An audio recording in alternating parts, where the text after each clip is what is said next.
If you're over 55 and boondocking makes you nervous, don't start with more gear. Start with 4 simple checks before dark: ground, battery, cell service, and your exit path. Before I settle into any dry camping spot, I check 4 things: the ground under my tires, my battery level, my cell service, and my exit path. These 4 checks tell me a lot before the sun goes down. For seniors at Boondock, it's not about proving how tough you are. It's about knowing your limits, knowing your RV, and catching small problems while they still are small. Maybe you worry about getting stranded, running low on water, filling your tanks too fast, or waking up to a dead battery in the middle of the night. Those are not silly fears. Those are the exact things we should be thinking about. The goal is not ignoring those risks. The goal is having a simple system so those risks do not control the trip. My first rule is simple. Do 1 short test night before you trust your RV on a longer boondocking trip. Do not make your first real dry camping trip a long drive, a rough road, or several nights far from help. Start close enough that a mistake does not become an emergency. 1 easy overnight trip teaches you the 4 things fast: how much water you use, how much battery you need, how quickly your tanks fill, and how much energy the setup takes out of you. That is the information you cannot get from a brochure, a solar ad, or somebody else's RV trip. Most bad first boondocking trips happen because people go too far, stay too long, or trust equipment they have not tested yet. So before you plan the bigger trip, do 1 easy test night close to help. Now, here's the check that saves my sanity. I check my power before sunset, not after bedtime. That matters because after dark, your choices get smaller. If my battery monitor is lower than expected at 4 in the afternoon, I still have time to adjust. If you have lithium batteries, look at your state of charge percentage. That's SOC. As a simple rule, if you already are around half full before dark, it's time to start saving power unless you know your system well. If you have lead acid batteries, voltage can help, but remember that voltage can be misleading when things are running. That exact number matters less than the timing. You want to notice the problem while you still have daylight. If I'm lower than expected before sunset, I start cutting power right then. I might skip the microwave. I might turn off extra lights. I might move a portable solar panel if I have one. I might run the generator for a while if that's part of my setup.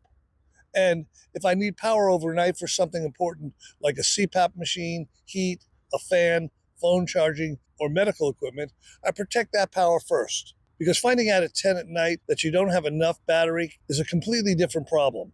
Now you are tired, it's dark, it might be cold, and every decision feels harder. So my rule is simple. Check power before sunset while you still can fix the problem.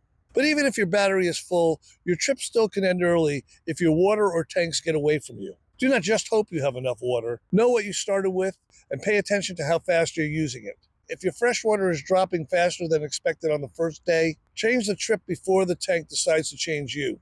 That might mean shorter showers, simpler meals, less dishwater, or leaving a day earlier than planned. That is not failure. That's just good trip management. The same goes for your holding tanks. If your gray tank is filling faster than expected, you do not want to discover that when you are already tired and ready for bed. Boondocking gets easier when you check your systems early while you still have daylight, energy, and options. Now, let's talk about the campsite itself, because even if your battery is full and your water is fine, a bad parking spot can still ruin the night. I always want a clear way out. Before I settle in, I ask myself, can I pull out without backing around rocks, trees, ditches, soft shoulders, or tight turns? If I had to leave after dark, could I do it safely? That question matters more as we get older. Night vision changes, balance changes, reaction time changes. And after a long setup day, patience changes too.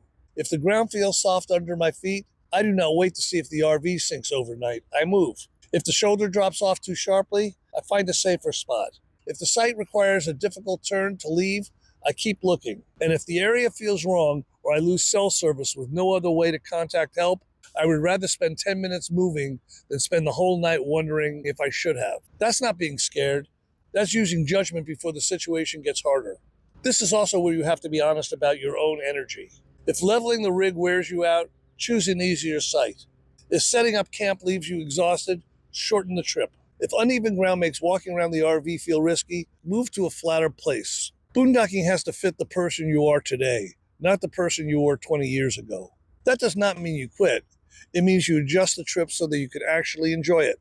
The best campsite is not always the prettiest one. Sometimes the best campsite is the one that is level, firm, quiet, easy to leave, and not fighting you from the moment you arrive. Weather matters too, but I keep this simple. If heat is draining your energy before the RV is even set up, simplify the trip. If the wind is making the site stressful, move or leave. If clouds are cutting your solar, start saving power early. If cold is going to make sleep difficult, protect your heat source and battery before dark. For older RVers, weather is just not a comfort issue. It affects energy, balance, sleep, and decision making. So if the weather is already wearing you down early in the day, change the plan while you still can. That is what I like about boondocking. It gives you freedom, but also keeps you involved.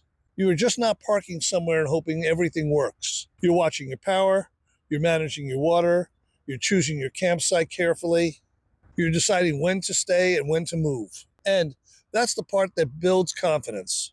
Not one big trip, not expensive gear, not pretending nothing can go wrong. Confidence comes from learning your RV in small steps before asking it to take care of you somewhere harder. If you've already tried dry camping, I would love to hear this. What is the one check you skipped once and never will skip again? Was it the battery, the water, the tanks, the site, or the exit path? Let me know in the comments because your experience may help someone else who is nervous about trying it. So if you're wondering whether boondocking is still worth it after 55 or 60, I think the answer is yes. Just keep it simple. Start close. Test your RV before you trust it. Check your power before sunset. Know your water. Watch your tanks. Respect your energy level.